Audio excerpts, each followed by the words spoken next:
If Tom Brady had this personality the previous 18 years or 20 years in New England, he wouldn't be hated like he is.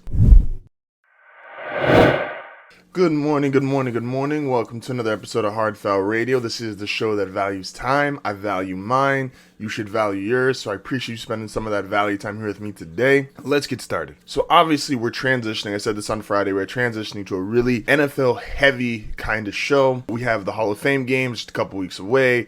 Teams reporting to training camps. A whole bunch of stuff going on with the NFL. So a lot to talk about NFL wise. Really excited about it. I'm not an X's and O's guy.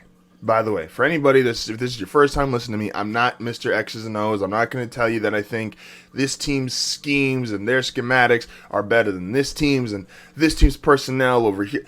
I don't do that. I try to just look at and see, okay, what can you actually tell when you're watching a game? One of the things that you can always tell during a game is effort. You look at a defensive lineman in the first quarter, first series of the game, they're chasing the ball down. They're trying to break through the line of scrimmage as hard as they can. They're jumping up and down when they get a sack or a hit behind the line of scrimmage. They're more energetic. It's the beginning of the game. Their effort is at a higher level than if you're down 31-10 in the fourth quarter and a running back gets about 5 yards past line of scrimmage. You're probably not trying to chase him down as hard. That's just human nature, right? Effort has to do, in my opinion, with how happy are you with your situation. Guys that are up 31-10 in the fourth quarter, a little happier, a little more effort. So let's keep it simple, stupid. Who is probably the easiest Super Bowl pick this year? Oh, well, it's the rematch of last year's Super Bowl, which is the Chiefs and the Bucks. You could go through the X's and O's and say, oh, well, Andy Reid's schemes and Mahomes' talent and personnel, the Chiefs' receiving core just fixed their offensive line and their defense. And the Bucks, they just returned all their players, and they do this and they do that. You ever just thought about it that maybe Tom Brady and Patrick Mahomes are just the two happiest players in the NFL right now? Think about it. Tom Brady left New England where he had a whole bunch of success, more success than any player has ever had. And we never knew Tom Brady had a personality until he left New England, a place where he's had more success than he's ever had. Look at Tom Brady the last 18 months. He's on Twitter. He's talking trash. He's on Instagram. He's doing interviews with LeBron. He is showing the personality. If Tom Brady had this personality the previous 18 years or 20 years in New England, he wouldn't be hated like he is. You would have enjoyed this personality coming through. He would have been a far more liked player, even as a guy who was constantly winning and beating your favorite team. Still losing record against Denver. Would just like to throw that out there. His personality that is shown these last 18 months is a reflection of his happiness. Ben Roethlisberger, Hall of Fame quarterback, multiple Super Bowls. His personality the last couple years, as they have been doing less and less winning, it doesn't look like Tom Brady's. Tom Brady's personality is a reflection of how happy he is, the fact that they're continuing to win. All that stuff is connected. Mahomes, you see Mahomes in a bunch of commercials, and you see him smiling. Why? He's happy. The Chiefs have given him pretty much everything you could possibly ask for. Receivers, good head coach, $500 million contract. Maybe that may make people happy. I don't know. Then, even in the one time where it's like, oh, you could see a crack in the armor, and is Mahomes going to love what they do going forward? This is during the Super Bowl, and he's getting pressured, and the Bucks are just essentially showing, hey, this is how you beat Mahomes, and he's running for his life. Then the Chiefs go out and completely redo their offensive line. Bring in Pro Bowlers, bring in a retired Pro Bowler, completely redo it. Hey, Mahomes, you're our guy. We know how important you are. We're going to make this work. You don't even got to ask us. When you're in a relationship, and girls will tell you this, one of the biggest things they look for is, what does my significant other do for me without having to ask? If you're just doing stuff without having to ask, the happiness level, their engagement level goes up. As everybody talks about why the Bucks and Chiefs should be a Super Bowl rematch, maybe it's just as simple as they have two of the best players in the sport, two of the best players in the most important position, and they just flat out have two of the happiest players, Brady and Mahomes. Now, I want to segue, continuing on our happy theme. It's a Monday. Everyone thinks Monday's a really bad day. Everyone hates waking up, going back to work. So let's have a happy Monday. So I was asked in my comments last week that someone wanted to see a top 5 video. This is based off the Lamar Jackson video, and he's like, I want to see your top 5 list for each position. I don't know if I want to do just a straight top 5 per position right now, having like top 5 seasons per position, stuff like that. But a lot of times when you top 5 list, people are doing it just to argue. I don't really care for the arguing aspect of it so much. I like more of the celebration. I talk about this in my NBA list. I celebrate Mike, Kobe, LeBron as who I think are the greatest to ever play the game of basketball. I'm not arguing amongst them.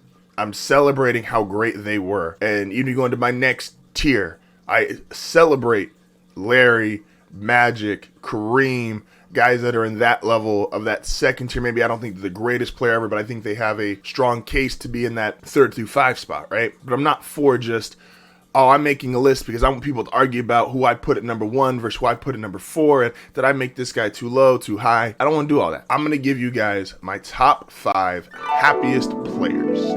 And specifically today, we're going to do our top 5 happiest quarterbacks. Because let's just be honest, in very few situations does it matter if your right guard is the happiest guy on your team. So sorry, offensive lineman. Sorry, defensive lineman. The most important position in football is quarterback. So we're going to go with our top 5 happiest quarterbacks. Number 5, Russell Wilson. Now, this is kind of with a caveat. Russ is happy because he believes what he did worked. There's a bunch of quarterbacks this offseason who were clearly frustrated with their teams. Aaron Rodgers, Russell Wilson was one of them. Deshaun Watson, prior to his legal trouble, was upset with the Texans, didn't want to be there anymore. And Russ was one of those quarterbacks, but then Seattle brought in a couple more receivers, new tight end, helped with his offensive line. Russell did the relationship move of, hey, I'm not happy. I'm letting you know I'm not happy. I need you to fix something. Otherwise, I'm leaving because this is not worth it anymore to me. And the Seahawks, unlike the Packers and unlike Deshaun Watson's situation, a little bit different, they theoretically fixed and they said, yes, Russ, we love you. We want you to stay here. We want you to be happy. This is what we're going to do to try to propose to keep you here longer, to keep you happier here. So Russell Wilson believes that his stance of, I'm not happy, I'm expressing I'm not happy, I need you to fix it right now, he believes it worked. Now, will he stay this happy the entirety of the season? I don't know.